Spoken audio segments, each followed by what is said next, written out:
on Danny's show. Lil Xan came down and he did a thing there. Great comedian, great improver. If he's playing that character and he's really just like a dorky kid, that would be incredible. That is his Larry the Cable Guy. Yeah. But he comes down with his crew, you know what I mean? I don't know, was it 10 of them or whatever, because it was the Gel Blaster team. Everybody on that crew, man, woman, was cool. And it was just great to meet them all. Xan did a little side bit with me. I thought he was great in the goat yoga thing. It was a good day. I don't know. You see a guy tatted up. Everybody was tatted up in the face. You know, you never know what's going to happen. He just came down. It was the coolest fucking dude. And the whole crew, the chicks that were with him, they were so nice. You know, it may be my age, my personality. I get along with most people. It was just a good time. Can I ask you, Gramps, when you were coming up in Hollywood, I'm going to ask you anyway, Gramps, when you were coming up in Hollywood in the 70s, 80s, 90s, whenever your heyday was, or whenever like you first got, you lived here, you were from here, whenever you first got into acting seriously, did you ever think you'd be cutting a scene with a guy named after a psychiatric drug who made his career nodding out into a microphone? Lil Xan. Like, what an insane thing to lay on somebody. If somebody had told you that in like 1995, that there's going to be a kid who's a sensation named after an anti-anxiety medication who just goes into a microphone. Yeah. And nothing against the guy personally. I fucking love it. He's way richer and more successful than me, but crazy times we live in. You want a Xan right now? He's on one. That was the bit. That was the bit. Told him no. Yeah. You get that? Yeah, I like it. I like it. I'm thinking, when's he going to stop talking? Because the bit's going over. Yeah. You know what we were talking about? It's too late to do the... That was the bit. Honestly, I was taking 15 Xans a day. My last run, I took 100. I was homeless on Hollywood Boulevard. I love me some Xans. You can't overdose on Xan. It's really difficult.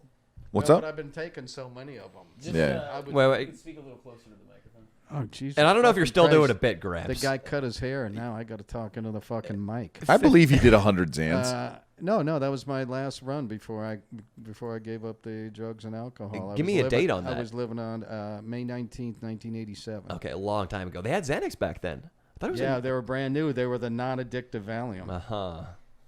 Yeah, they're not addictive. I mean, people can, come back from Xan. Yeah, But when I kicked those things, I it know was- like so many people that have did been you say they were addicted not to Xans addicted? and died. no, I addictive? said you can't overdose on Xan. That's Dude, that's literally how Noel died.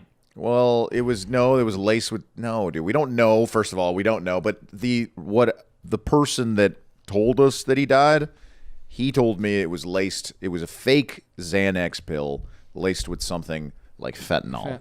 yeah. That's really common. Yeah, But yeah. they are addictive. I mean, my older brother would he would be out on Xans for like a month at a time and then not even remember the entire month that passed by. It's kind of a waste of a month. Well, it's kind of like how they say THC is not addicting, but people, obviously you two, are supremely addicted to THC. Well, the funny thing about THC that I'm realizing nowadays is I have a lot of friends that have, like bipolar and stuff. They're messed up. And I have friends that really don't function well unless they get that dab first thing in the morning. And that's fine, yeah. And they get, well, look, dude, if it works for you. No, I agree. It's better than a lot of pharmaceuticals. Marijuana is way better than man. probably any pharmaceutical. When I used to smoke weed in the morning, I just want to go back to sleep. Yeah. It was just because I had that anxiety I talked about. I had all that anxiety. So if I would just smoke a little, I could, because I had trouble sleeping for many years.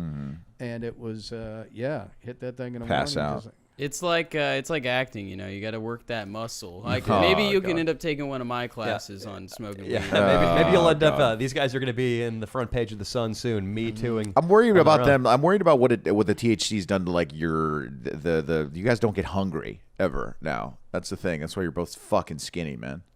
We got to get you guys eating, man. Especially you, Dino. You're way too skinny. You have your own mic. I think it shrunk Austin's penis too. I've been skinny like way before I started smoking weed. Well, yeah, because you're fucking 19 years old. No, because he was 8 before he you've stopped barely smoking been weed. alive, you fuck. What's wrong with you? He was 8 years old when he first tried marijuana. Yeah, Right, yeah. Dino? How old were you? I don't fucking remember. How old? 6th grade. I like how he acts like 12? that's an Sixth insulting grade? question. Yeah. I don't fucking remember. Screw you, Daddy. You were 12.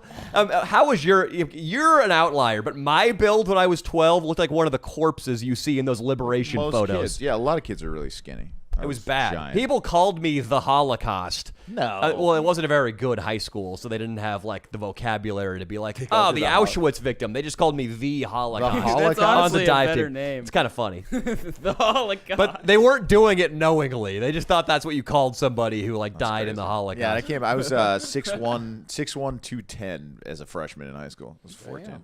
13, actually. Wow. Jesus. I was a big kid. I still weigh like the same amount. I haven't even changed physically. I know. You haven't changed since before you hit puberty in the crotch region either. I've done it 4 times now. I've made fun of his penis. Oh, my God. Gramps, he... The third one slipped past me. Yeah, I know. I did it on purpose. Gramps, there's some beef between me and him, some penis beef, because one episode I urinated in a bottle right in front of the camera. Right and here, told him, yeah. you're gonna blur that out, right?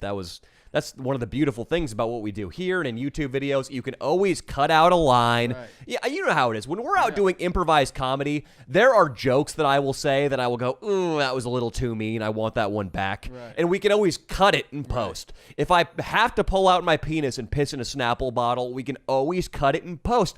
Unless your editor has smoked 4 dabs that morning and is lighting up his 5th while he's trying to use the mosaic feature. Yeah. Then you're liable to end up with your little Willy out there on the internet for all to see. And, you happen to have, I don't know, thousands of rabid, crazy little fans that this is just a godsend for them. This is Christmas.